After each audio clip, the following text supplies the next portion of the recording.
का नाम परिवर्तित करके उसको लखनपुरी करें या लक्ष्मणपुरी करें। लखनऊ में कई सारे ऐसे स्थल हैं जो आज लक्ष्मण के नाम से जाने जाते हैं। हमारी आने वाली पीढ़ी भी उसी गुलामी में बंधी रहे, उससे ऊपर उठकर हम अपनी संस्कृति को आगे बढ़ाएंगे। जब इस देश पे मुगलों ने राज किया था तो वो लखनऊ लक्ष्मणपुरी के नाम से जाना जाता था और भगवान प्रभु श्री राम ने अपने अनुज लखन को लखनऊ की विरासत दिया था और मुगलों ने उसका नाम चेंज करके उसको लखनऊ नवाबों का शहर बना दिया था। आज हम आज़ादी के अमृत काल में प्रवेश कर चुके हैं और आज भी हम गुलामी की मानसिकता आने वाली अपनी पीढ़ी पे नहीं ढकेलना चाहते और हम लोग उस गुलामी से जब बाहर निकल चुके हैं अब तो अपनी जो विरासत है उसको पुनः लाना, क्योंकि हमारी सरकार राष्ट्र के निर्माण की बात करती है, हमारी सरकार सनातन धर्म को आगे बढ़ाने की बात करती है। जहाँ पर आप देखिए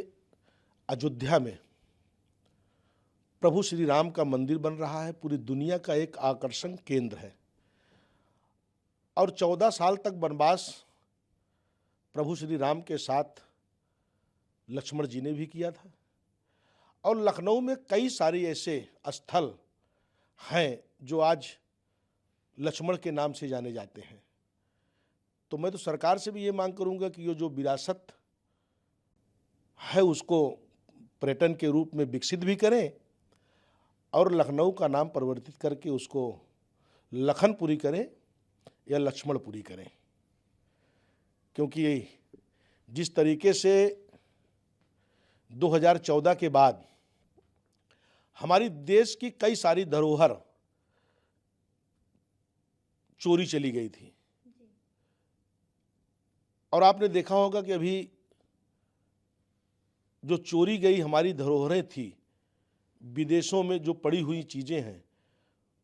उसको वापस लाने का काम देश के प्रधानमंत्री कर रहे हैं। जैसे अन्नपूर्णा देवी की जो प्रतिमा चोरी चली गई थी, अभी हाल ही में उसको लाया गया, उसका एक भव्य स्थापना हुई और जिस तरीके से प्रयागराज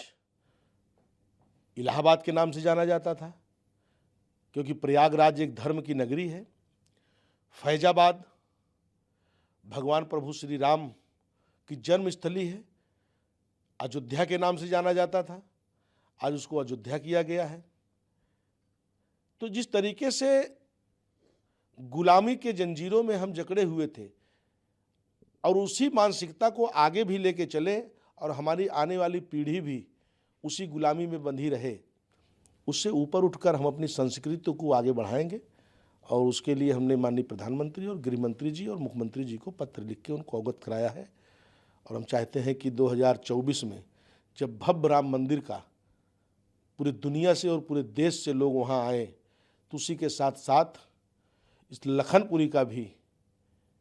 एक विरासत वापस आना चाहिए। तो कई सारे चीज़ लक्ष्मण जी की धरोहरें हैं, आज भी उनकी प्राचीन चीज़ें लखनऊ में हैं। ऐसा नहीं है कि हम कोई चीज़ गलत मांग कर रहे हैं और उसमें किसी की भावनाओं को ठेस पहुंचा रहे हैं। इसमें किसी को कोई भी न तो इतराज़ होना चाहिए और न तो किसी को नाराज़गी होना चाहिए, न इसके ऊपर कोई राजनीति होनी चाहिए।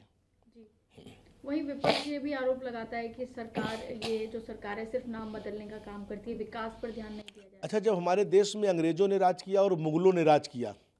और हमारी सनातन धरोहरों को उन्होंने चेंज कर दिया, तो हम सरकार में हैं तो हम अपने सनातन चीज़ों को वापस नहीं लाएंगे। अगर इस पर विपक्ष राजनीति कर रहा है तो विपक्ष की तो तुष्टीकरण की राजनीति है। विपक्ष देश के, क्योंकि हम राष्ट्र के निर्माण की बात करते हैं, हम सनातन धर्म की बात करते हैं, हमारा एजेंडा रहा निरंतर कि हम राम मंदिर को बनाएंगे, हम बाबा विश्वनाथ कॉरिडोर को बनाएंगे, हम माँ विंध्यवासिनी कॉरिडोर को बनाएंगे, तो हम सनातन धर्म को आगे बढ़ाने के लिए काम करते हैं। हम राष्ट्र निर्माण की बात करते हैं, हम तुष्टीकरण की राजनीति नहीं करते हैं। विपक्ष के पास कोई मुद्दा नहीं है। विपक्ष को तो खुश होना चाहिए कि अंग्रेज इस देश को छोड़कर चले गए, मुगल इस देश को चले गए, और आज हम अगर देश में हैं तो आज भी उस गुलामी को हम झेलते रहें और हमारी आने वाली पीढ़ी भी उसके दिमाग में वो गुलामी आज भी भरी रहे, ऐसा बिल्कुल ठीक नहीं है।